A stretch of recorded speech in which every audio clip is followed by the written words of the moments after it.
Well, listen, I don't agree with that. No, I don't go out with a guitar and try and creep in on his territory. No. Who allowed him to come in and be a DJ? What do you think, John? Who's that? Bob Dylan. What do you mean, who's that? It's Bob Dylan. Oh, yeah, Bob Dylan. He's doing a radio show on Radio 2. Is he? Yeah. Well, did you not hear that? Was a whole trail about it. No, I just literally stepped through the door. I'm sorry. John, how are you? I'm very good, thank you. You look well? I Everything am going well. Yeah, everything's good. You busy? I'm very busy. I've been very busy as well. I've got more plugs than B&Q at the moment. Here we go. What are you working on? Okay. Be careful with them. Be liberal with them. I'll be liberal. Okay? Think about what you're going to promote. As you we're throw everything out there. People can't make up their mind. But what's really close to your heart of your new project? The one that's due out first is New Street Law, in which I play the barrister Charlie. This is the Darling. second series, isn't it? Second series. Now we suffered at the hands of the World Cup. Oh yes. And the weather. Didn't so we all? you're either in a Didn't we all? pub, watching on the big screen, or in a beer garden. But it was a very well received series. It was Wasn't it? well received. I think we got about 2.3 million one day with an England game on, so that's all right. Yeah, that means nothing to most people though who aren't. No, but I don't do the beautiful game at all. Do you? You don't think you do you? I do for the World Cup. Do you? Yeah, you see, that's the problem you have. Most people do. I even watched a football match earlier in the week because it was the Tottenham team were playing against Arsenal, right? And they're both North London. And my wife's father likes this sort of thing, and I watched some of it. I must admit, it wasn't that exciting to me, but it was nice to see. I think the good guys won. Right. Arsenal won. They seem to be considered the nicer people. Okay. I don't quite know how it balances out. Some stuff went on. Someone got angry, was shown a card. I think it was yellow. Right. Didn't quite understand it. Offside at one stage. Anyway, it all went by quite quickly and it was quite colourful. Right. That's enough for me. Well, the fast show character is not a million miles away from me. You know, the guy who's absolutely no idea who takes a picnic basket down to the game. He was the footballer Revist, wasn't he? Yeah. Yes. Yeah.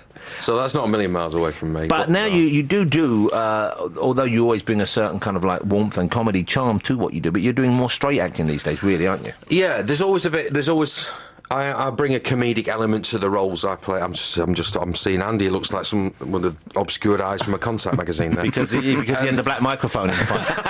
Although I wouldn't be surprised if the first time you saw Andy it wasn't a Contact magazine. Do they still have Contact magazines? I don't know. It's not an area I've divulged in. But I would have thought a Contact magazine would be like a mail order thing when you're trying to collect stuff and you get it and you think, oh, I bet someone's had it already. You know, and you don't want to send off. I used to send off for comics and I'd always somebody said, no, someone bought it. You know, you get it late. So yeah. I would have thought Contact magazines were a bit that way, but maybe not. Factory settings, slightly soiled. Best kind. So you've now got a clear view of Andy. But you're back playing. He's a barrister, is he? He is. That's right. Yes. What's the difference between a barrister and a solicitor? A solicitor is the person that. Basically, the clients approach him in the chambers, right. and the solicitor will discuss whether their case is right for their particular barrister. Right. So they're the sort of like they introduce them. So they're like agents. Yes. Yeah. Of sorts. But they don't have to know the law as well, I guess. Yeah, absolutely. But the barrister's a more interesting part the to play. barrister's the one that will defend or prosecute, depending on what the case may be. Do you and you get to do, no doubt, quite a number of courtroom scenes? Yes. They must be fun. They are fun, but the thing is, what the coverage is, we have 3 cameras on set because Objection! Well, I'm just trying to see objection whether overruled. Yeah, well, okay, carry on then. Very good. That's scared you a bit, isn't he? He's in the zone. Yeah, so there's so much coverage because the thing is the summing up is the problem because you've got to do your long speeches and they were cut down because you've got to do that on your thing and then they've got to do the shot on the client and then the shot on the jury and that and you've got you have to do it again every time. Yeah. Well, that must be tough for the reactions, but especially if you want to really give it plenty. Exactly. It's the repetition of it's hard, and the thing about the set is it's very hot because it's quite enclosed and quite small. Don't complain, his actors out there killed for part in a TV drama. First started saying it's hard to remember the lines, and now he's saying it's too hot in there. I don't have a problem learning the lines now. I seem to have a technique for that. What's your technique, John? It's to rehearse it. I'll take what I'll do. I won't bother learning it the night before because I worry myself. So I'll take the sides on set and run it. And when you run it in situ, you learn the lines on a move or with the other character. So if you learn it where you should be doing it, yes. You don't have to. It's almost like you'd have to relearn it, I guess, if you learned the night before. Because then you don't. Sometimes you'll dry and you go, "Why have I dried?" It's because you say on the script he gets up and makes a cup of coffee, and you go, "Oh, there's a natural pause here." But if you're doing all the movements and the dialogue in the situation, it sort of goes in. You said you get a bit kind of nervous. You are a bit of a worrier, I think, aren't you? Yeah, I've been known to fret, yes. Yeah. I think I get it from my mother. And do you have systems in place to help you? Are there certain things you do if you feel nerves growing within you or you're getting a bit worrisome? Do you have ways of dealing with that? Do you know what I do now? And I'm getting a bit of an old hippie in my old age. I've got an oil burner and a bit of lavender oil. Oh. Put that on and a little bit of the old chill music on. Oh, and you just relax on that. a little bit zen, you know. Deep breathing? Yeah, a bit of breathing. Big breaths? Yeah. Big breath. That was coming. Yes, and I'm only 16. Thank you. But it does help, doesn't it? I remember when we were having our children, which seems like far too long ago now, and the first house we went to, they were big on the old chamomile tea and a bit of lavender essence in the background. Now when I smell lavender oils burning, I immediately think Jane's about to pop one out. Right. So it makes me a bit nervous rather than relaxing, yeah. But in a nice way. So you find that, and so do you do that on set? Can you have that? Do you have a trailer or something? Yeah, you have a trailer. It's like a porter cabin, really, and you've got to make it your own, really. But then we were never assigned our own thing, so you couldn't put your loaded posters on the wall or any of that. So yeah, you sort of. You make it what you do. So if you've got an iPod, you bring your iStation in and sort of a little bit of music going on. Well, I've got a boredom bag, which is a portable DVD player, right? Nintendo DS, right. PSP. And iPod and books. Yeah, of course. I don't just game. The last resort, a book. Yeah. No, you're like me. I know that you've got loads of books and I read them. But you know what? I'll just try and another level of Kunom or whatever it's called. You know, because I'm playing the bad guy with the hat. I can just get past this level. Exactly. I'm stuck on a certain level of new super ghouls and ghosts. I tell you, it's driving me crazy. Oh, yeah. I can't double jump over a chasm. I keep falling in the. Well, I'm stuck on the container ship on the Splinter Cell on the PSP. See, I can't be doing the realistic ones. I find them too tense making. Really? I think they're actually after me. I dream about it. I can play ones when it's like a real cartoon land. Right. You know, so you're quite happy eating a mushroom and growing in your dreams. Although, interesting you said that because my son said that if Mario lived in the real world, we'd have to hide mushrooms from him because he'd think they were one-up buttons and he'd be running around eating them all. Absolutely. Yeah, we dropped a mushroom on the floor. It occurred to him.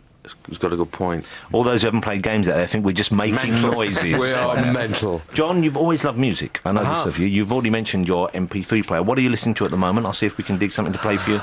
Return to Forever. Who's that by? It's a jazz funk fusion band. You've always liked your jazz funk. Yeah. Stanley Clarke and Aldo Meola. Do you go as far Lenny to White? Do you go Weather Report? Do you go that far? I do Weather Report, absolutely. Zoe Nolan. Mr. Nowhere. Oh, is it Mr. Gone? What was that Weather Report album? Don't know. Heavy Weather's a very good album. That's a good album. I quite like a bit of Weather Report occasionally, yeah, but I keep it quiet. Okay, what are we going to put? We don't have any of that here, I don't think. I've got the new single from Madness, which I want people. I'm all right with Madness. Yeah, but it's got nothing to do with that. Do you want the original radio edit, or do you want one with Sway and Baby Blue? Who's apparently they're a couple of rappers. I'd go original. I'd go original. All right, hang on, I'll change it then. No disrespect to Mr. Baby Blue or Mr. Sway, but I think, sometimes... Yeah, I like Miss God. I just put a specials for double CD. That's fantastic. You see, you're going back now. It's nostalgia you're wallowing in there, John. Yeah. And that's not necessarily a healthy thing. No. Let's talk about that after this. Fire up the lavender oil, will you? And a little bit of madness. That sounds great, doesn't it? Sounds fresh as ever. The new singer from Madness. You saw them live, I'm sure, over the years, didn't you? I have. I saw them at Euro 96, where I died in front of 43,000 people at Old Trafford. What, you on stage? I was bringing Mons Bernard Wright on, and I had to go. But comedy and music doesn't work. We should point out, but Bernard Wright on, of course, was your kind of he was a reformed, politically correct northern comedian, so he went out in front of the... And I went... the Madness were being held by the stage manager, and there's 43,000 people in Old Trafford, the old stadium, and I did my first joke. My opening gambit is: there's a black fella, a Pakistani, and a Jew in a nightclub, and the payoff is, what a fine example of an integrated community. Anyway, at the point I said integrated community, the whole stadium erupted, and I went, that's it, I've got it, palm me and I'll retire. Madness had rushed the stage.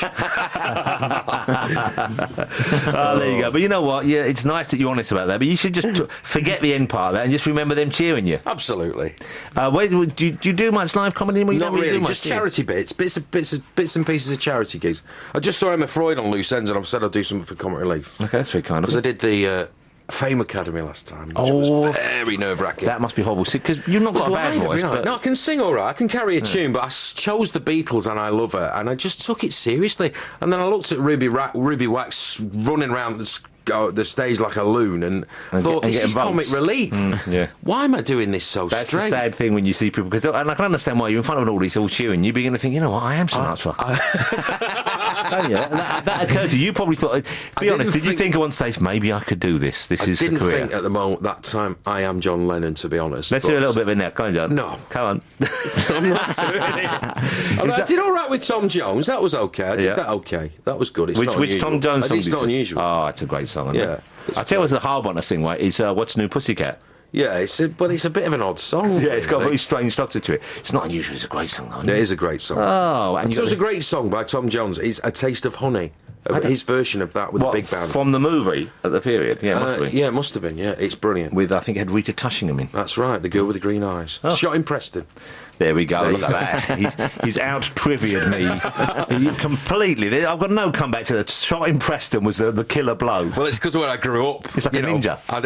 You never forget Preston, a free fight with every pint. Do you miss Preston?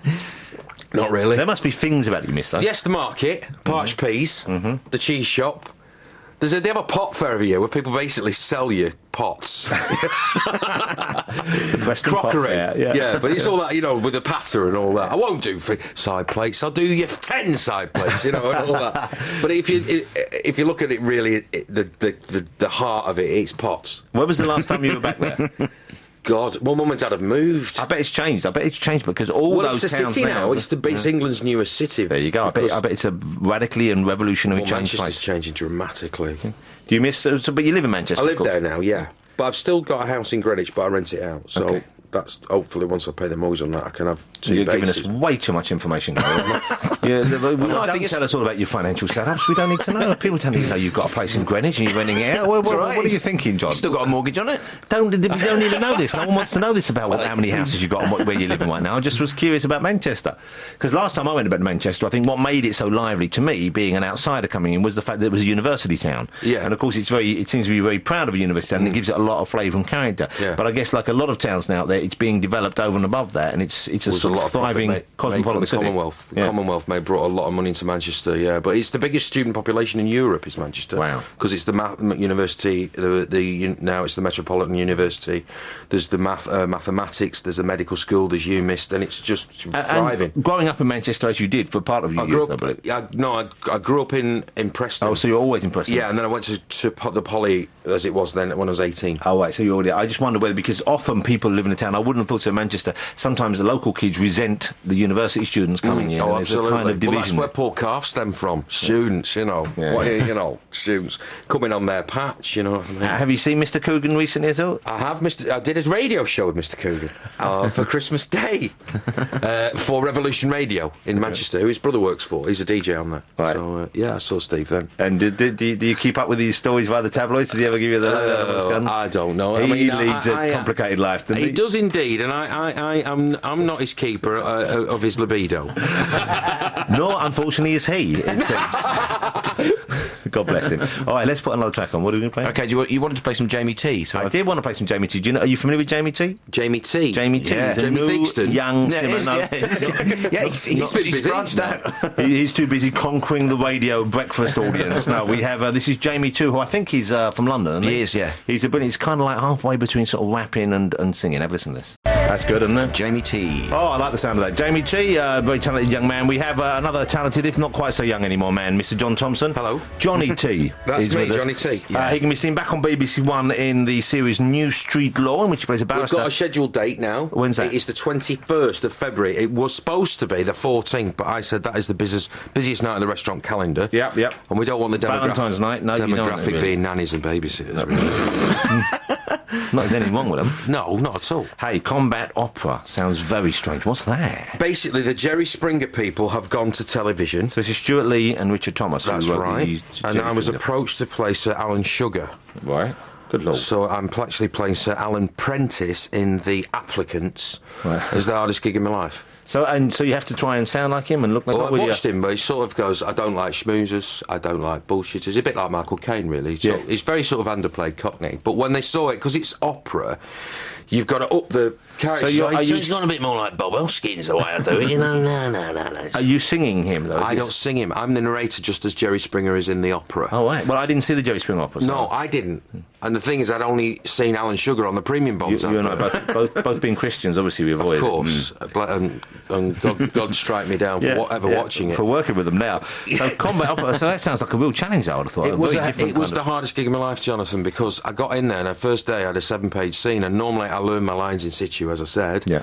And it was just full operatic score. So I went moaning, and they went, and I went, ah! And I literally said that first day, I can't do this. And I couldn't. And I had to go and learn my lines verbatim with a little digital dictaphone, to do it. Anyway, we eventually shot all my reverses to nobody. Right. 14 pages in an hour and a quarter. Anyway, it's patched together, and apparently it's cracking. So you couldn't do it with the singers there? Because the lines are distorted by the vocals. I'm like, he's the apprentice. What's coming next? I'm like, oh. There goes I ahead. But there's 5, and I'm in 1, and it's apparently very, very good. I shall look forward to that. That's on BBC Two. As I said, New Street Law comes back on Wednesday, 21st of February on BBC One, 9 p.m. If you missed it because of the World Cup, give it a chance this time round. Thank you, John. Great to see you again. Take it easy. Have a good weekend ahead, and you at home, I hope you have a great weekend as well. Thanks for listening. It's Radio 2, 88 to 91 FM. This is the BBC.